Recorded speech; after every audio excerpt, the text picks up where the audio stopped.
Hello and welcome to the podcast. This is Ron's Amazing Stories. We have stories that should thrill you a little and chill you a little. It's amazing. What you'll hear are adventures sent in by you guys, classic stories from the pulp mags, and episodes from the golden age of radio. We have special segments like Ghost Stories with Sylvia. That's amazing. And Paranormal Expeditions. I think we're going to have a lot of fun. So settle in for the next hour and enjoy the show.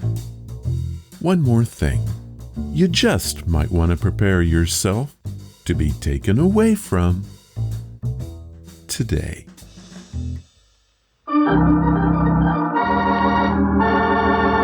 Another 5-minute mystery. This 5-minute mystery is being brought to you by How Did You Know? Have you ever been talking with someone only to have them say something that you already knew? The usual response you get is, how did you know? We are bringing you this mystery by knowing that you knew that. Now, onto the show. This must be a big case we're headed for, Inspector. Well, you're right in a way, Stokes. I've known old Sherry, the man who's been murdered, for a long time. Isn't he the guy who owned a lot of diamonds? Yes, he had several very valuable ones in his collection. And I think somebody killed Sherry for those diamonds. Any idea who? We'll find that out after we get inside.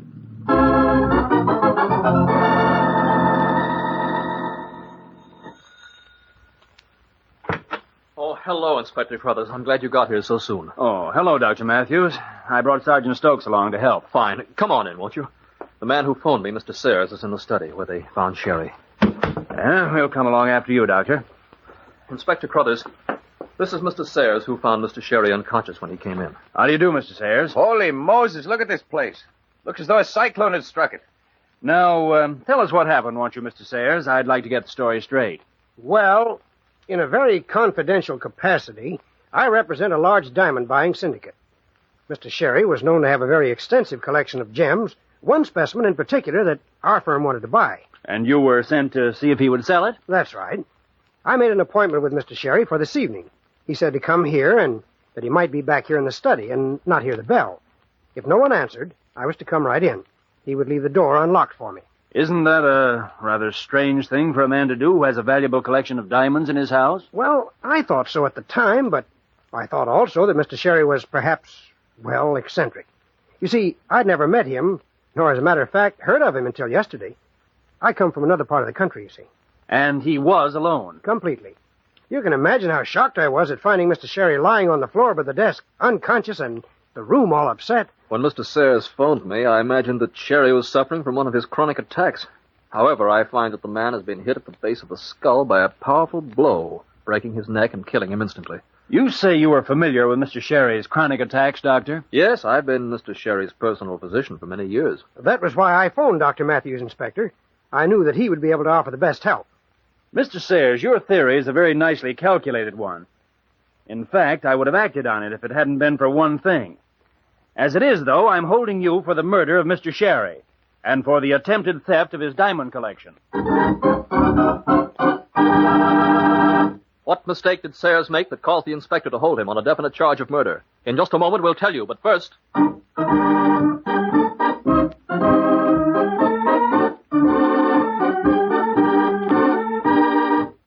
Okay, now, if you remember the opening to this mystery, then you have all the clues you need to solve it. I'm going to go on record and say that this one is very clever and goes down as one of the better 5-minute mysteries that we've had. So take a second and ask yourself, how did he know?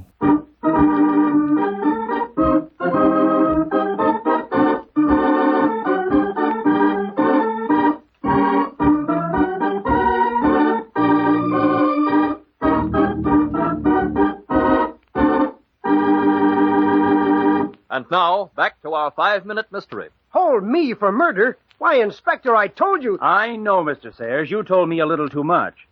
When you said you had never met Sherry nor heard of him until a day ago, everything was fine. But when you said you called his personal physician purposely, you caught yourself. If you knew nothing about Sherry, you couldn't have known who his personal physician was. Say, Inspector, that's pretty clever. Pretty clever.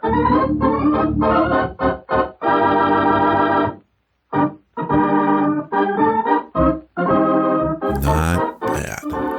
This story had it all. Motive, the diamonds, opportunity, he was alone with the guy, and means. We don't know what he used to bash poor old Sherry's head in, but I'm pretty sure they'll find it. A full-featured mystery. How about that?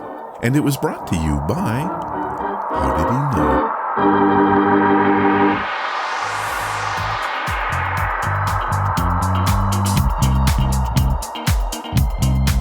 What's that you said? Hello, and welcome to the podcast. I guess you could say that this is our official Thanksgiving Day show, and we do have some gobbler content, but most of the show is, well, normal, amazing stuff. I mean, I could do more, I guess. No, let's do that. I mean, we have a review of Eye of the World, 2 sci-fi stories, and a Bigfoot adventure, but I could... No, that's fine. Great. Here's the show, and there will be some Thanksgiving content.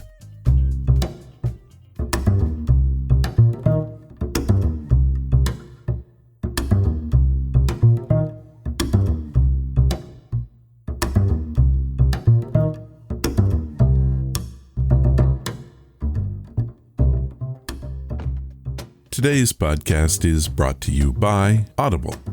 Get a free audiobook and a 30-day free trial at audibletrial.com/Ron's Amazing Stories. They have over 180,000 titles to choose from for your iPhone, Android, computer, Kindle. Whatever you have, you can listen to Audible on it. So what am I listening to? Eye of the World, Book 1 of The Wheel of Time by Robert Jordan. Amazon Prime has recently begun a new series, one that I've been waiting for since 1990, when The Eye of the World made its debut in novel form.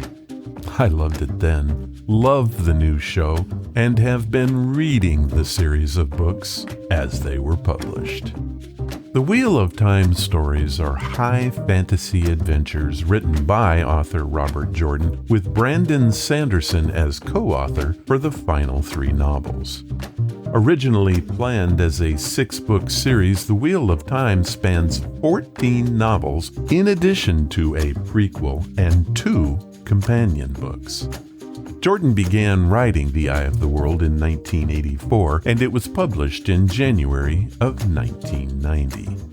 The series draws on numerous elements of both European and Asian mythology, most notably the cyclical nature of time found in Hindu religion. It was also partially inspired by Leo Tolstoy's War and Peace. But don't let that background sway you from this amazing story. It is truly gripping and, dare I say, amazing. Here is a clip from the book. Have you the voice, stranger? It will soon be time for the singing, and here all are welcome to take part. Ilyena, my love, we have a guest. Ilyena, where are you? The black-clad man's eyes widened, darted to the body of the golden-haired woman, then back to Luz Theron. Shaitan take you. Does the taint already have you so far in its grip? That name, Luz Theron shuddered and raised a hand as though to ward off something. You mustn't say that name. It is dangerous. So, you remember that much at least. Dangerous for you, fool, not for me. What else do you remember? Remember, you light-blinded idiot? I will not let it end with you swaddled in unawareness. Remember! For a moment, Luz Theron stared at his raised hand, fascinated by the patterns of grime. Then he wiped his hand on his even dirtier coat and turned his attention back to the other man. Who are you? What do you want? The black-clad man drew himself up arrogantly. Once I was called Elan Morin Tedronai, but now, betrayer of hope. It was a whisper from Lews Therin. Memory stirred, but he turned his head, shying away from it. So you do remember some things. Yes, betrayer of hope. So have men named me, just as they named you Dragon. But unlike you, I embrace the name. They gave me the name to revile me, but I will yet make them kneel and worship it. What will you do with your name? After this day, men will call you Kinslayer. What will you do with that? Lews Therin frowned down the ruined hall. Ilyena should be here to offer a guest welcome, he muttered absently, then raised his voice. Ilyena, where are you? The floor shook. The golden-haired woman's body shifted as if in answer to his call. His eyes did not see her. Elan Morin grimaced. Look at you, he said scornfully. Once you stood first among the servants. Once you wore the ring of Temelin and sat in the high seat. Once you summoned the 9 rods of dominion.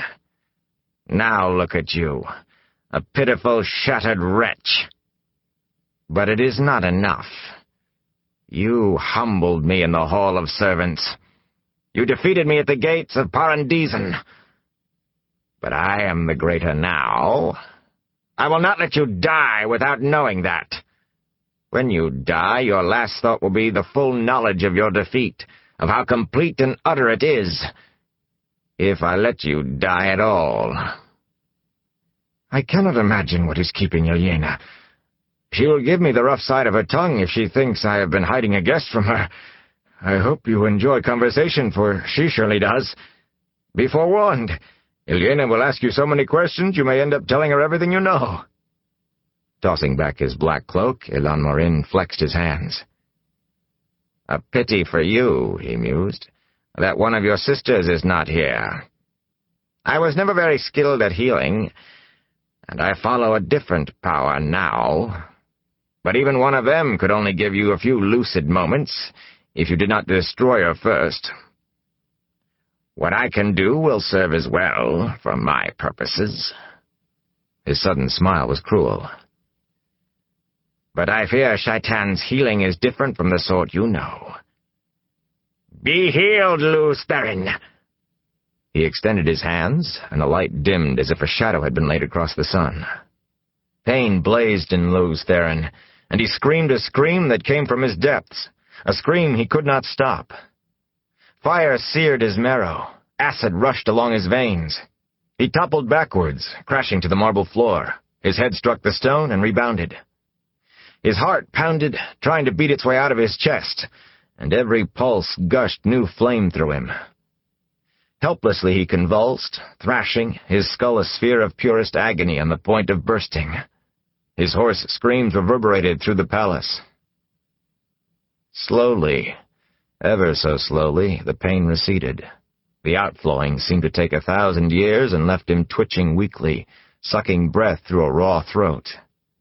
Another 1,000 years seemed to pass before he could manage to heave himself over, muscles like jellyfish, and shakily push himself up on hands and knees.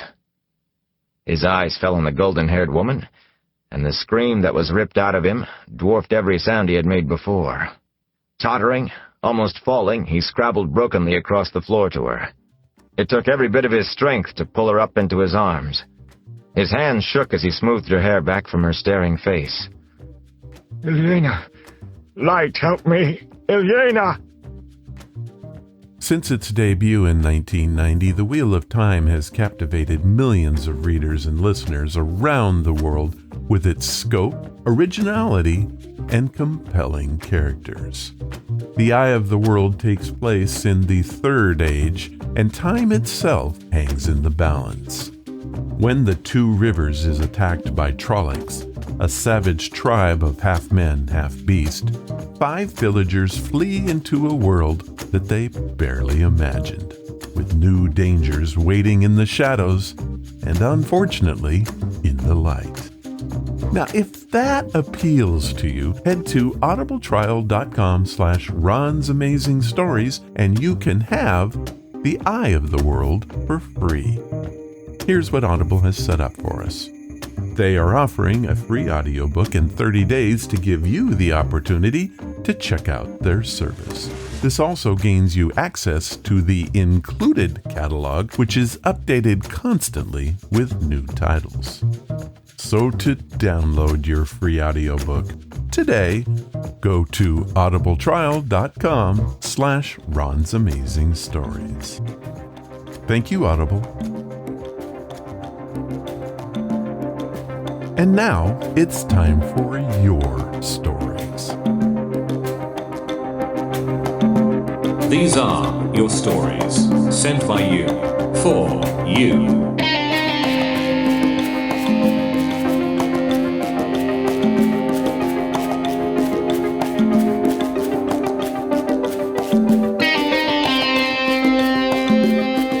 This week we have a great story sent in by Jeremy Vaughn from Buffalo, New York.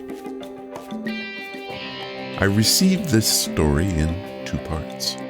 I think you'll know what I mean in a second. Here is Jeremy's first email. Hello, Ron. Love your show and tell everyone that will listen about it. Also, I love your artwork each week. I look forward to that almost as much as I do the podcast. Thank you for both. I have a story to tell you, but I'm also working on a book I call Jeremy's Story. I want to use this there and would rather not lose the rights to it to you. Can we have the best of both worlds type thing? Jeremy. Well, I immediately replied with this. Yes, we can. Certainly we can have the best of both worlds. By allowing me to tell your story does not mean you lose the right to tell it yourself. Think of it this way. 2 guys have a UFO experience together in the Tuscany Mountains. They both decide to write a book about their experience. Both books tell the same story, but yet are completely independent copyrights. The same thing applies here. Yes, I own the rights to my show, but you own the rights to your book. You couldn't include my podcast in your book without my permission, and I can't read your book on the show without your approval. So please send in your story, and I will share it with everyone. I'm still surprised by how many people worry about this. Last year, I had to drop a story that was both inspirational and amazing because in the end, the person wouldn't believe that simple truth. I don't own anything except the rights to my own show. So please, if you have a story, don't let that be the reason you don't send it in. You don't lose your copyrights. Now, for the good news. Let's hear Jeremy's story. I think you're going to find it incredibly amazing.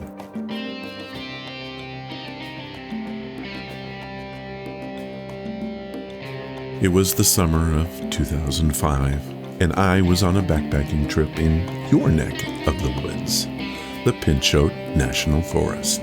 I've always wanted to do at least part of the Pacific Crest Trail. It spans over 2,600 miles from Mexico to Canada through California, Oregon, and Washington.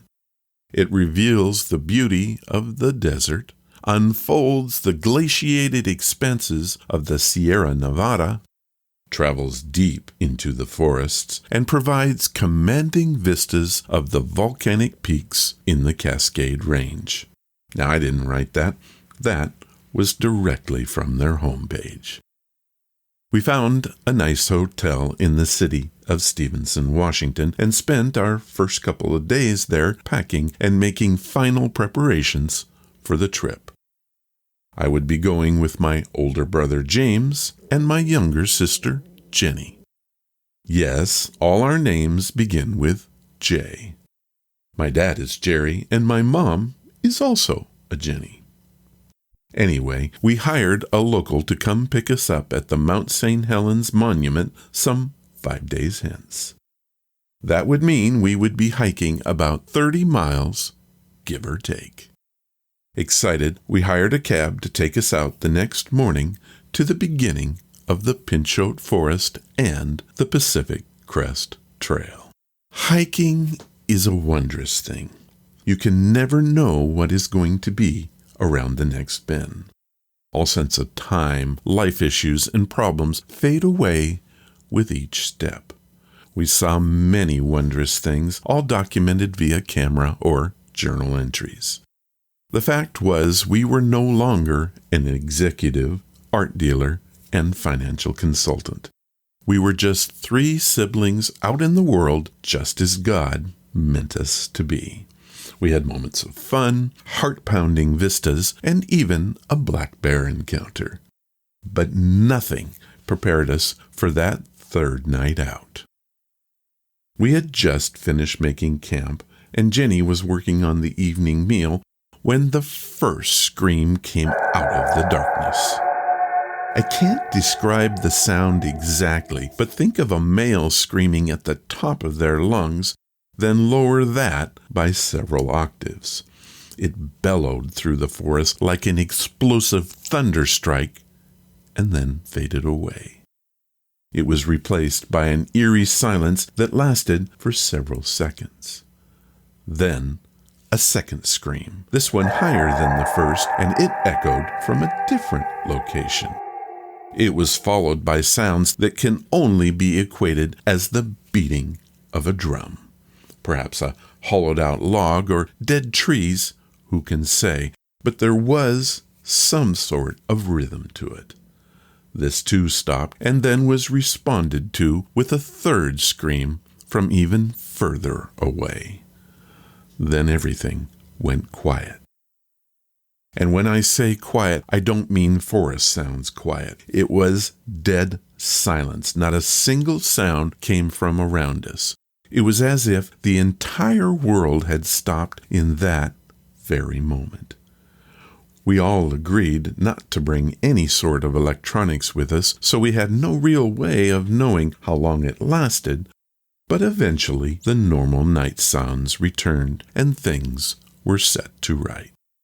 We went back to our evening activities: dinner, a game of cards, general chatter, and even a deep discussion of what had happened. The rest of the night, and the trip for that matter, was uneventful. We had the time of our lives and never regretted a single moment of our adventure. When I returned home, I decided to look up to see what may have been the cause of the scream and drums. The only explanation offered was that we had encountered and intercepted Bigfoot communication. That's right, Bigfoot calling Bigfoot. Jeremy Vaughn, Buffalo, New York.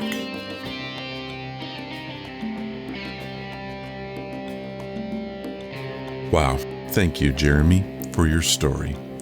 I have to say I've hiked that very same area many times in my life, although I've only gone about 7 miles into the Pinchot National Forest. The trail begins very close to the famous Bonneville Dam on the Columbia River. I've never had the pleasure of an encounter with Bigfoot, but I've heard many stories similar to yours told to me by people that I respect. I've always believed that there is something there. If you want to know more about the Pacific Crest Trail or Bigfoot encounters that have happened in the region, I will have links to both in the show notes. To Jeremy, I say, man, I can't wait to read your book. If this is a sample of what we can expect, please get to it sooner than later.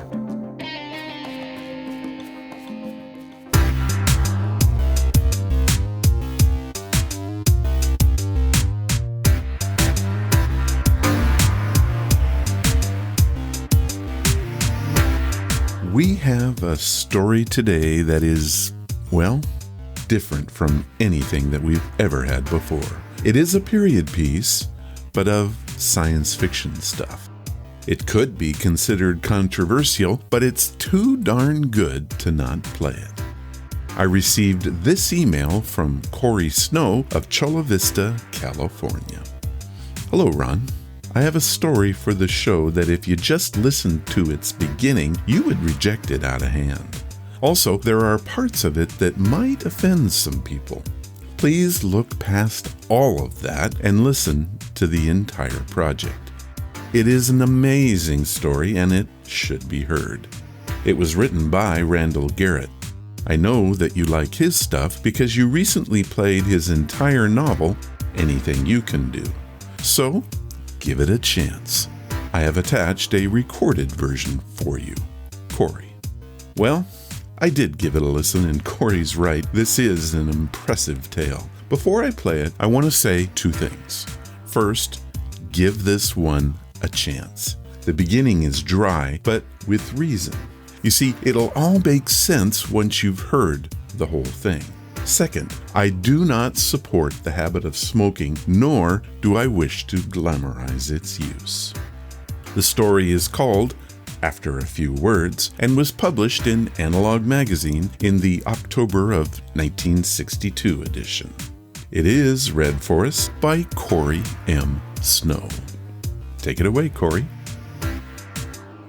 After a Few Words by Gordon Randall Garrett. This is a science fiction story. History is a science. The other part is, as all Americans know, the most fictional field we have today. He settled himself comfortably in his seat and carefully put the helmet on, pulling it down firmly until it was properly seated. For a moment, he could see nothing. Then his hand moved up and, with a flick of the wrist, lifted the visor. Ahead of him, in serried array, with lances erect and pennons flying, was the forward part of the column. Far ahead, he knew, were the Knights Templars, who had taken the advance. Behind the Templars rode the mailed knights of Brittany and Anjou. These were followed by King Guy of Jerusalem and the host of Poitou. He himself, Sir Robert de Bouain, was riding with the Norman and English troops just behind the men of Poitou. Sir Robert turned slightly in his saddle. To his right, he could see the brilliant red and gold banner of the lion-hearted Richard of England. Gules impale 3 lions passant gaudant, or. Behind the standard-bearer, his great war-horse moving with a steady, measured pace, his coronet of gold on his steel helm gleaming in the glaring desert sun, the lions of England on his firm-held shield, was the king himself. Further behind, the Knights Hospitallers protected the rear, guarding the column of the hosts of Christendom from harassment by the Bedouins.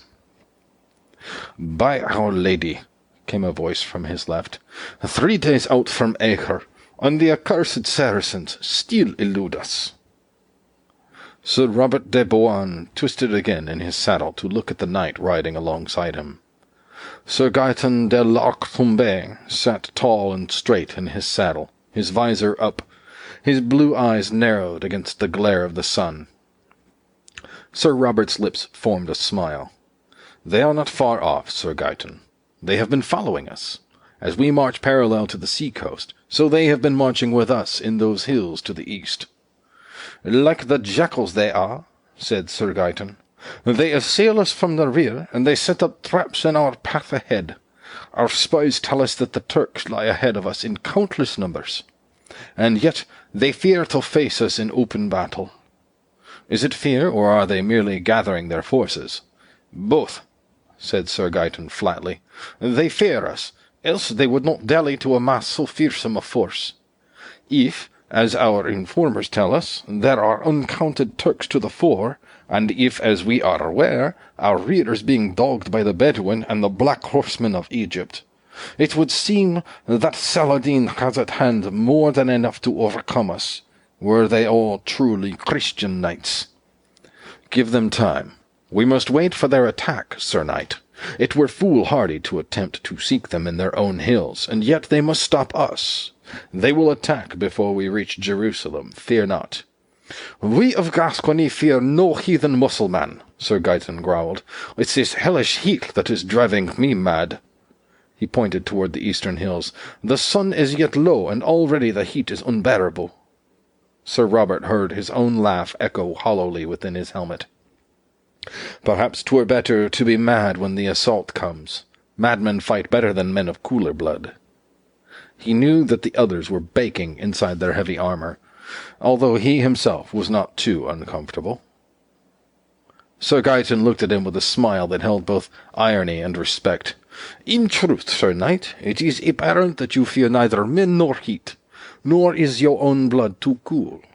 True, I ride with your Normans and your English, and your King Richard of the Lion's Heart. But I am a Gascon, and have sworn no fealty to him. But to side with the Duke of Burgundy against King Richard?" He gave a short, barking laugh. "Ha! I fear no man," he went on, "but if I had to fear one, it would be Richard of England." Sir Robert's voice came like a sword, steely, flat, cold, and sharp. "My lord the king spoke in haste.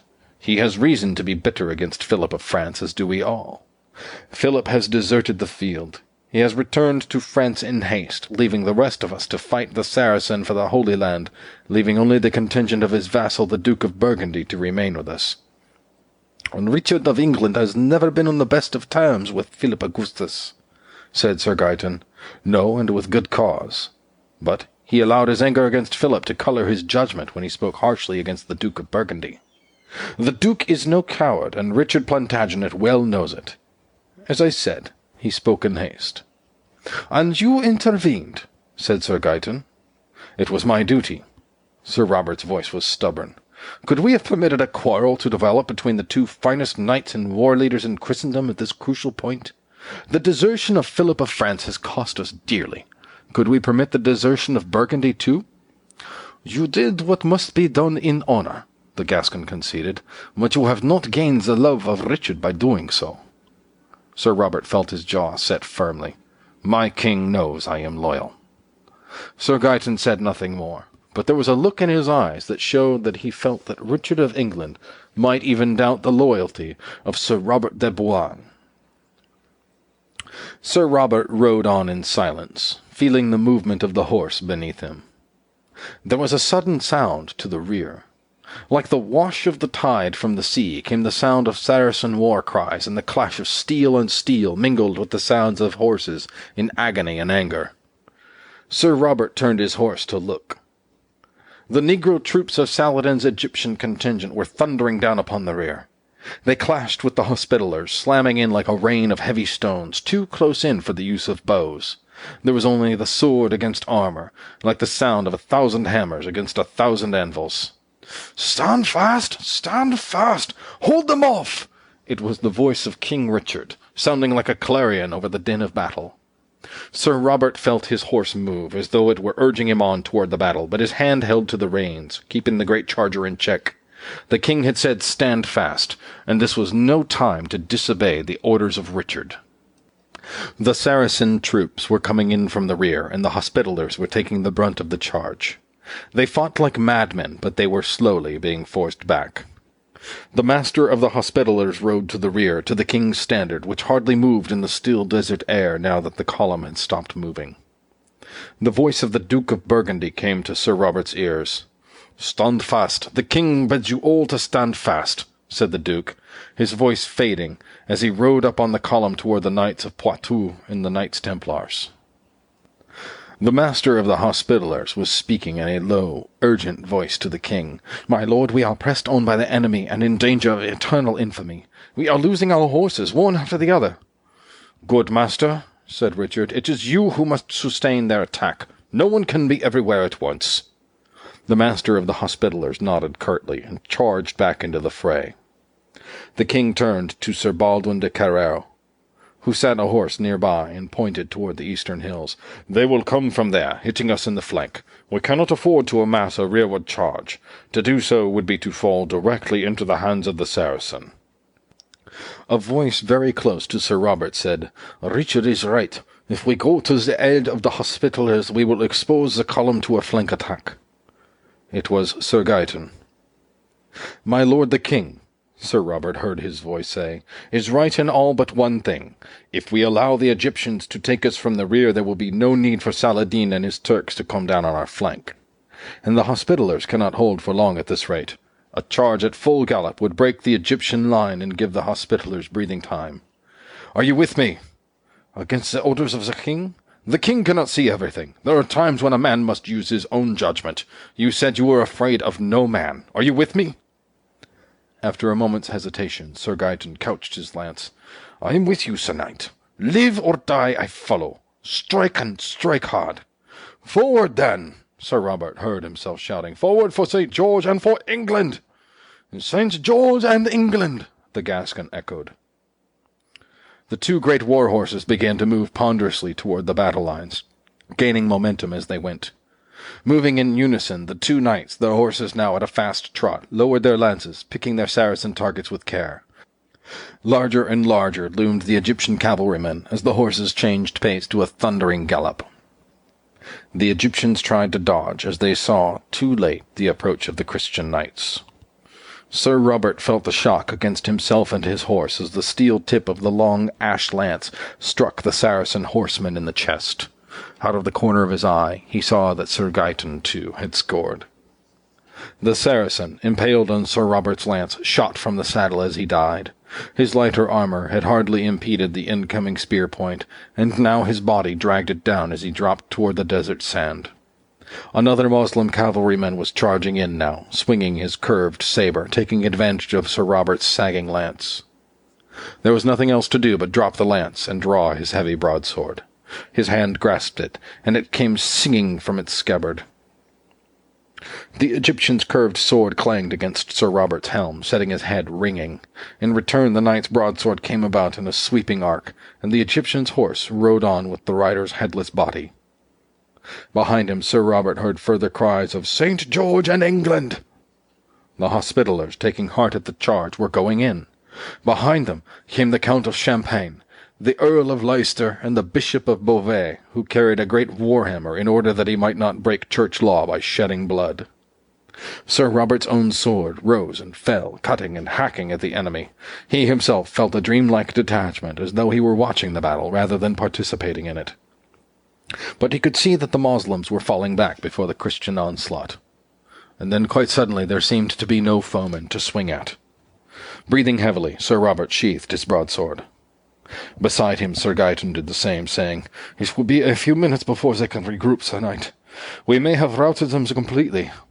Aye, but King Richard will not approve of my breaking ranks and disobeying orders. I may win the battle, and lose my head in the end. This is no time to worry about the future, said the Gascon. Rest for a moment and relax, that you may be the stronger later. Here, have an Old King's. He had a pack of cigarettes in his gauntleted hand, which he proffered to Sir Robert. There were 3 cigarettes protruding from it, one slightly farther than the others. Sir Robert's hand reached out and took that one. Thanks. When the going gets rough, I really enjoy an Old King's. He put one end of the cigarette in his mouth and lit the other from the lighter in Sir Gaeton's hand. Yes, sir, said Sir Gaeton, after lighting his own cigarette. Old Kings are the greatest. They give a man a real, deep-down smoking pleasure. There's no doubt about it. Old Kings are a man's cigarette. Sir Robert could feel the soothing smoke in his lungs as he inhaled deeply. That's great. When I want a cigarette, I don't want just any cigarette. Nor I, agreed the Gascon. Old Kings are the only real cigarette when you're doing a real man's work. That's for sure. Sir Robert watched a smoke ring expand in the air. There was a sudden clash of arms off to their left. Sir Robert dropped his cigarette to the ground. The trouble is that doing a real he-man's work doesn't always allow you to enjoy the fine, rich tobaccos of Old Kings right down to the very end. No, but you can always light another later, said the Gascon knight. King Richard, on seeing his army moving suddenly toward the harassed rear, had realized the danger, and had charged through the Hospitallers to get into the thick of the fray. Now the Turks were charging down from the hills, hitting, not the flank as he had expected, but the rear. Saladin had expected him to hold fast. Sir Robert and Sir Gaeton spurred their chargers toward the flapping banner of England.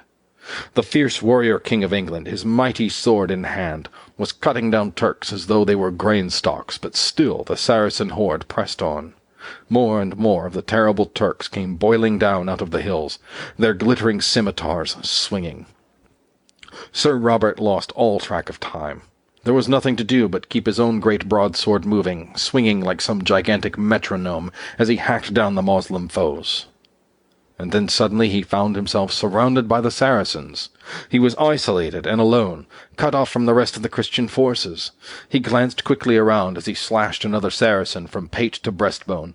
Where was Sir Gaeton? Where were the others? Where was the red and gold banner of England? He caught a glimpse of the fluttering banner far to the rear and started to fall back. And then he saw another knight nearby, a huge man, who swung his sparkling blade with power and force. On his steel helm gleamed a golden coronet. Richard. And the great king, in spite of his prowess, was outnumbered heavily, and would within seconds be cut down by the Saracen horde. Without hesitation, Sir Robert plunged his horse toward the surrounded monarch, his great blade cutting a path before him. He saw Richard go down, falling from the saddle of his charger, but by that time his own sword was cutting into the screaming Saracens, and they had no time to attempt any further mischief to the king. They had their hands full with Sir Robert de Bouain. He did not know how long he fought there, holding his charger motionless over the inert body of the fallen king, hewing down the screaming enemy, but presently he heard the familiar cry of, "For St. George and for England!" behind him. The Norman and English troops were charging in, bringing with them the banner of England. And then Richard was on his feet, cleaving the air about him with his own broadsword. Its bright edge, besmeared with Saracen blood, was biting viciously into the foe. The Turks began to fall back. Within seconds the Christian knights were boiling around the embattled pair, forcing the Turks into retreat. And for the second time, Sir Robert found himself with no one to fight. And a voice was saying, "You have done well this day, Sir Knight. Richard Plantagenet will not forget." Sir Robert turned in his saddle to face the smiling king. "My lord king, be assured that I would never forget my loyalty to my sovereign and liege lord. My sword and my life are yours whenever you call." King Richard's gauntleted hand grasped his own. "If it please God, I shall never ask your life. An earldom awaits you when we return to England, Sir Knight." And then the king mounted his horse and was running full gallop after the retreating Saracens. Robert took off his helmet. He blinked for a second to adjust his eyes to the relative dimness of the studio.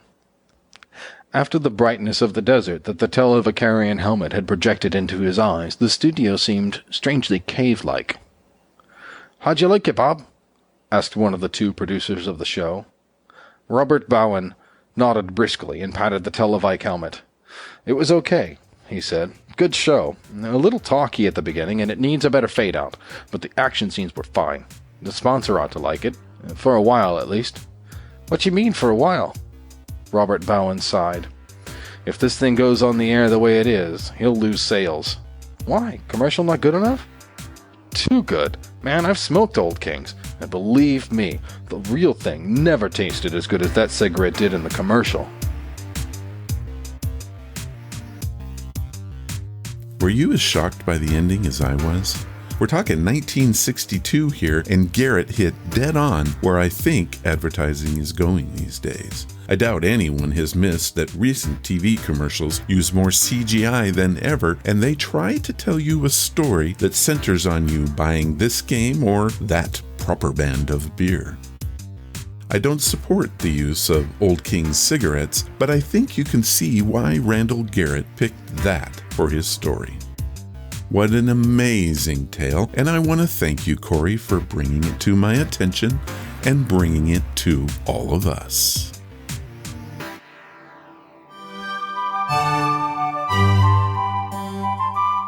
As read by. Amazing stories read by amazing people. This time on As Read By, we have a moody, albeit classic science fiction tale from the pages of Comet magazine, July of 1941. Do you think that Earth could ever get a do-over? Think about that while you listen to this story. Current events, tech advancements, and science suggest that this story is plausible. It is titled The Ultimate Experiment and was written by Thornton D.K. They were all gone now, the masters. all dead and their atoms scattered to the never-ceasing winds that swept the great chrysolite city towers in ever-increasing fury.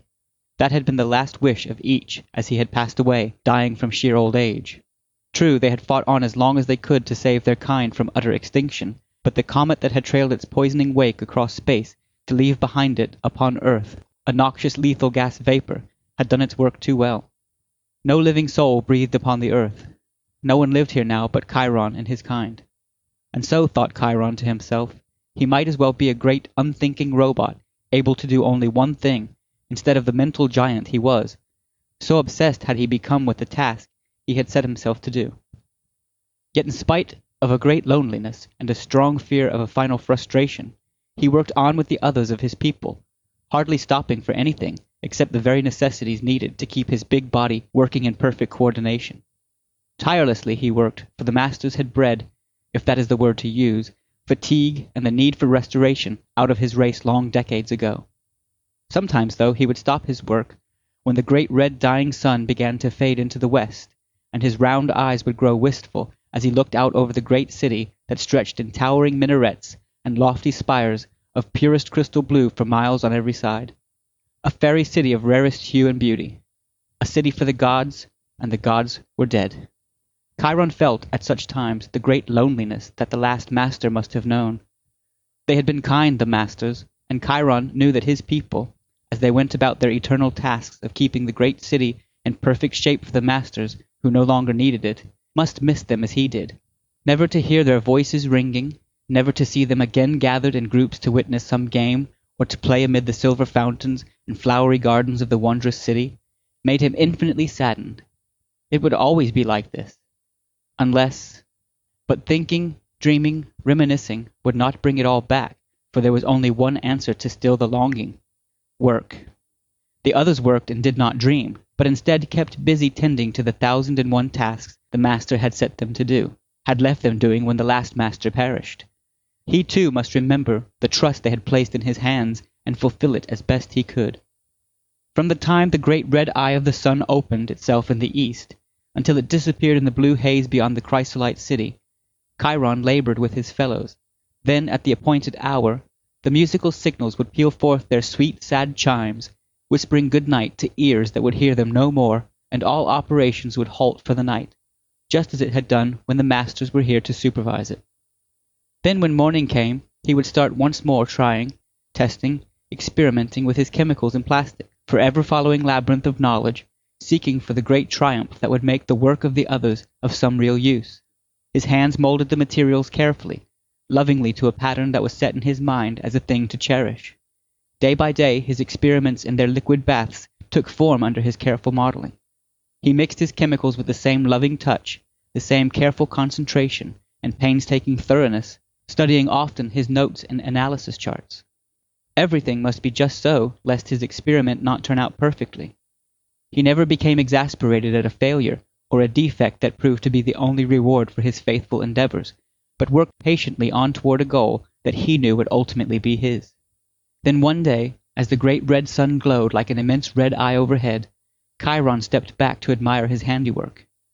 In that instant the entire wondrous city seemed to breathe a silent prayer as he stood transfixed by the sight before him. Then it went on as usual, hurrying noiselessly about its business. The surface cars, empty though they were, fled swiftly about, supported only by the rings of magnetic force that held them to their designated paths. The gravoships raised from the tower dromes to speed silently into the eye of the red sun that was dying. No one now, Chiron thought to himself, as he studied his handiwork. Then he walked unhurriedly to the cabinet in the laboratory corner, and took from it a pair of earphones resembling those of a long-forgotten radio set. Just as unhurriedly, though his mind was filled with turmoil and his being with excitement, he walked back and connected the earphones to the box upon his bench. The phones dangled into the liquid bath before him as he adjusted them to suit his requirements. Slowly he checked over every step of his experiments before he went further.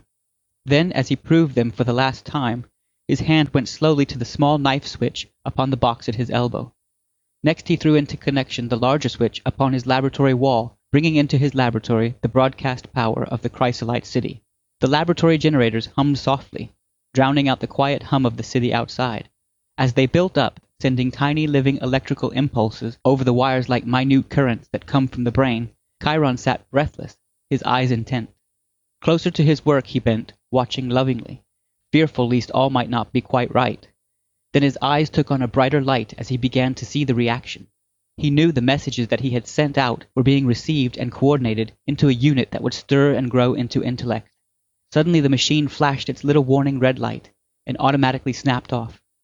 Chiron twisted quickly in his seat and threw home the final switch. This, he knew, was the ultimate test. On the results of the flood of energy impulses that he had set in motion rested the fulfillment of his success or failure. He watched with slight misgivings. This had never been accomplished before. How could it possibly be a success now? Even the masters had never quite succeeded at this final test. How could he, only a servant? Yet it must work, for he had no desire in life but to make it work. Then suddenly he was on his feet, eyes wide. From the 2 long coffin-like liquid baths there arose 2 perfect specimens of the Homo sapiens. Man and woman they were, and they blinked their eyes in the light of the noonday sun, raised themselves dripping from the baths of their creation, and stepped to the floor before Chiron. The man spoke, the woman remained silent. "I am Adam too," he said, "created by you, Chiron, from a formula they left in their image. I was created to be a master, and she whom you also have created is to be my wife. We shall mate, and the race of man shall be reborn through us and others whom I shall help you create." The man halted at the last declaration he intoned, and walked smilingly toward the woman, who stepped into his open arms, returning his smile. Chiron smiled too, within his pumping heart. The words the man had intoned had been placed in his still pregnable mind by the teleteach phones and record that the last master had prepared before death had halted his experiments. The actions of the man toward the woman, Chiron knew, was caused by the natural constituents that went to form his chemical body and govern his humanness. He, Chiron, had created a living man and woman. The masters lived again because of him. They would sing and play and again people the magnificent chrysolite city, because he loved them and had kept on until success had been his. But then why not such a turnabout? Hadn't they, the masters, created him, a superb thinking robot? Well, what did you think about that one? Could it happen, or is it just a pipe dream? Or test tube dream, as the case may be? I think I'll leave that for you to decide.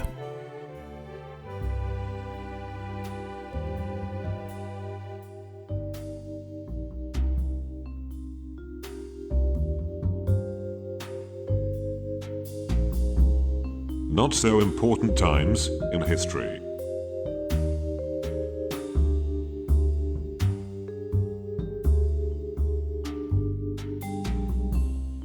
In this segment, we take a look at historical events that may otherwise go unnoticed. We look at history with a fish-eyed lens, giving a perspective that should provide no insight to anyone or any time. But it is historical, or hysterical, as the case may be. Join us now for this event in history. Well, let me make a slight correction to what I just said. This time, we're actually talking about an important time in history. In September 1620, a small ship called the Mayflower left Plymouth, England, carrying 102 passengers lured by the promise of prosperity and land ownership in the New World. After a treacherous and uncomfortable crossing that lasted 66 days, they dropped anchor near the tip of Cape Cod, far north of their intended destination at the mouth of the Hudson River. 1 month later, the Mayflower crossed the Massachusetts Bay, where the Pilgrims, as they were now commonly known, began the work of establishing a village at Plymouth. Throughout that first brutal winter, most of the colonists remained on board ship, where they suffered from exposure, scurvy, and outbreaks of contagious disease. Only half of the Mayflower's original passengers and crew lived to see their first New England spring. In March, the remaining settlers moved ashore, where they received an astonishing visit from a member of the Abenaki tribe, who greeted them in English. Several days later, he returned with another Native American, Squanto, a member of the Patuxet tribe, who had been kidnapped by an English sea captain and sold into slavery before escaping to London and returning to his homeland on an exploratory mission. Squanto taught the Pilgrims, weakened by malnutrition and illness, how to cultivate corn, extract sap from maple trees, catch fish in the rivers, and avoid poisonous plants.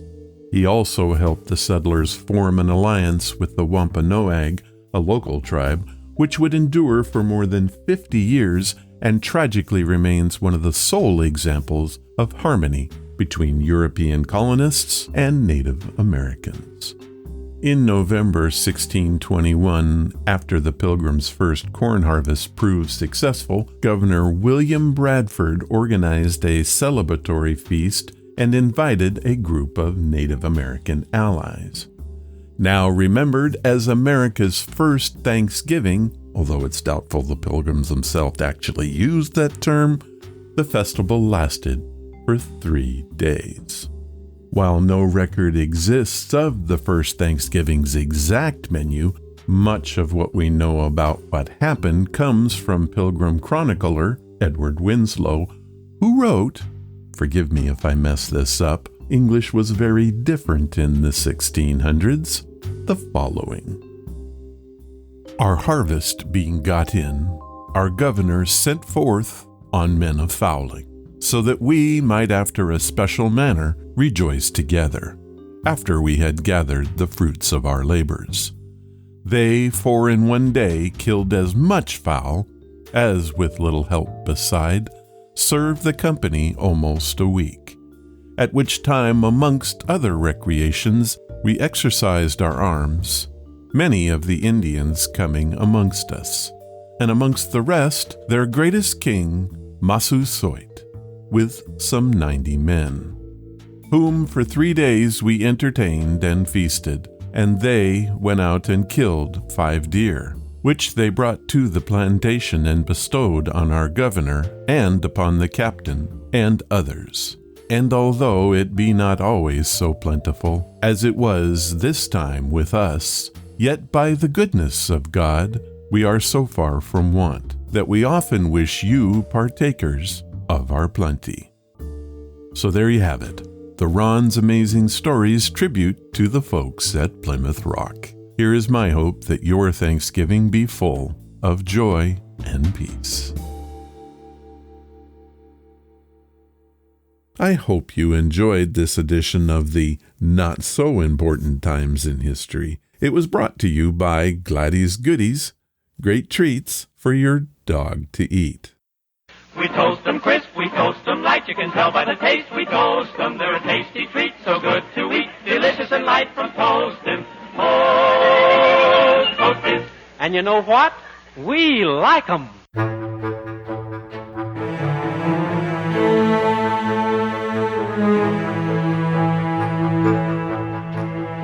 Hey, that was episode number 518, and we have some folks to thank.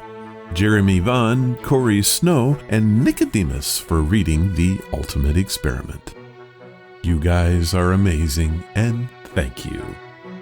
If you want to follow the podcast or the blog, head to ronsamazingstories.com. There you will find any of the links I mentioned and how to contact us. Do you want to help the show? The best thing you can do is to tell your friends all about it, and please leave reviews or feedback wherever you listen. Clicking that follow or like button makes us grow. Thank you for listening, and I hope you come again to find out what are Ron's Amazing Stories.